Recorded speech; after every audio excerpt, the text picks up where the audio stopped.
راہ حق کے اصولوں میں کسی اصل کا انکار بہت خطرناک ہے۔ آپ کا ایک ارشاد ہے، روئے زمین کے رہنے والوں پر اس حال میں سورج طلوع اور غروب ہوتا ہے کہ اللہ تعالیٰ سے ان کی بے خبری بڑھتی ہی جا رہی ہے، بجز ان خوش نصیب لوگوں کے جنہوں نے اللہ رب العزت کو اپنے آپ پر اور اپنے اہل و عیال اور اپنی دنیا و آخرت پر مقدم کر رکھا ہے۔ مطلب یہ ہے کہ جو شخص اپنے مقدر کے دامن پر دست اندازی کرتا ہے، یہ اس کی دلیل ہے کہ وہ اللہ رب العزت کی قدرت سے لا علم ہے، کیونکہ اگر اسے معرفت ہوتی تو وہ تدبیر سے کنارہ کش ہو جاتا، کیونکہ معرفت تدبیر کے ترک کی مقتضی ہے اور اسی کا نام تسلیم و رضا ہے۔ تدبیر کا اسبات تقدیر سے جہالت اور نادانی ہے۔ واللہ عالم۔ حضرت محمد بن فضل بلخی رحمۃ اللہ تعالی علیہ طریقت کے اماموں میں سے ایک امام، مختار اہل حرمین، مشائخ کے قرۃ العین حضرت ابو عبداللہ محمد بن فضل بلخی رحمۃ اللہ تعالی علیہ، آپ کا شمار بزرگ مشائخ میں ہوتا ہے اور اہل عراق اور اہل خراسان کے محبوب تھے۔ حضرت احمد بن خضرویہ رحمۃ اللہ علیہ کے مرید تھے اور حضرت ابو عثمان رحمۃ اللہ علیہ کو آپ سے عظیم تعلق کی خاطر تھا۔ متعصب لوگوں نے اپنے جوش جنون میں آپ کو بلخ سے نکال دیا، آپ وہاں سے سمرقند تشریف لے گئے اور وہیں ساری عمر گزاری۔ آپ کا ارشاد ہے، لوگوں میں زیادہ عارف وہ ہے جو ادائے شریعت میں کوشاں اور اپنے نبی صلی اللہ علیہ وآلہ وسلم کی پیروی کا سب سے زیادہ خواہش مند ہے، کیونکہ جو جتنا خدا کے نزدیک ہوگا وہ اتنا ہی ادائے حکم میں حریص ہوگا، اور جو خدا سے جتنا دور ہوگا وہ اتنا ہی اس کے رسول علیہ الصلوۃ والسلام کی پیروی سے کنارہ کش ہوگا۔ آپ کا ارشاد ہے، میں اس شخص پر تعجب کرتا ہوں جو جنگل، صحرا اور بیابانوں کو طے کرتا ہوا خدا کے گھر اور حرم تک تو پہنچتا ہے، کیونکہ اس میں نبیوں کے آثار ہیں، لیکن وہ اپنے نفس کے جنگل اور اپنی خواہشات کی وادیوں کو طے کر کے اپنے دل تک پہنچنے کی کوشش کیوں نہیں کرتا؟ کیونکہ دل میں تو اس کے مولا کے آثار ہیں۔ مطلب یہ ہے کہ دل حق تعالیٰ کی معرفت کی جگہ ہے، اور وہ اس کعبہ سے بہتر ہے جو خدمت اور عبادت کا قبلہ ہے۔ کعبہ وہ ہے جس کی طرف بندے کی نظر ہے، اور دل وہ ہے جس کی طرف حق تعالیٰ کی خود نظر ہے۔ جہاں میرے دوست کا دل ہوگا میں وہاں ہوں گا، اور جہاں اس کا حکم ہوگا وہاں میری مراد ہوگی، اور جس جگہ میرے نبیوں کے آثار ہیں وہ جگہ میرے دوستوں کا قبلہ ہے۔ حضرت محمد بن علی ترمذی رحمۃ اللہ تعالی علیہ طریقت کے اماموں میں سے ایک بزرگ، شیخ باخطر، فانی از صفات بشر، حضرت ابو عبداللہ محمد بن علی ترمذی رحمۃ اللہ علیہ ہیں۔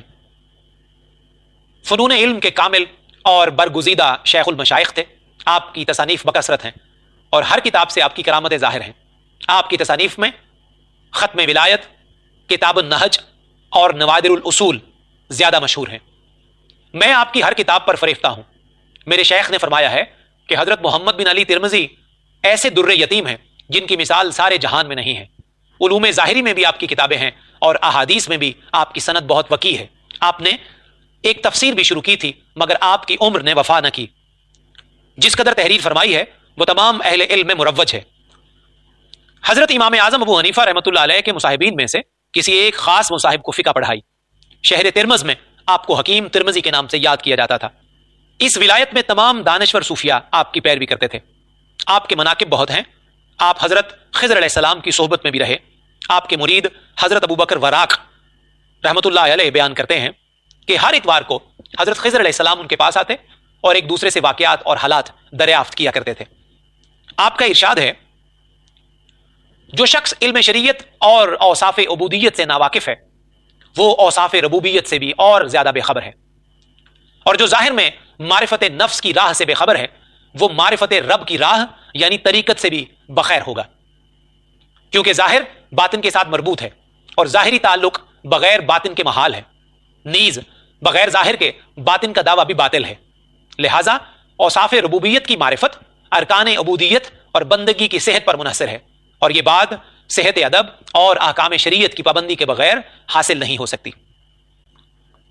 حضرت ابو بکر محمد بن عمر وراق رحمۃ اللہ تعالی علیہ طریقت کے اماموں میں سے ایک بزرگ، شرف زہاد امت، مزکی اہل صفوت، حضرت ابو بکر محمد بن عمر وراق رحمۃ اللہ تعالی علیہ ہیں۔ آپ کا شمار اکابر مشائخ میں ہوتا تھا۔ آپ نے حضرت احمد بن خضرویہ رحمۃ اللہ علیہ سے ملاقات کی اور حضرت محمد بن علی ترمذی رحمۃ اللہ علیہ کی صحبت پائی ہے۔ آداب و معاملات میں آپ کی تصانیف بکثرت ہیں۔ مشائخ عظام آپ کو مؤدب الاولیاء کہا کرتے تھے۔ آپ فرماتے ہیں کہ میرے شیخ حضرت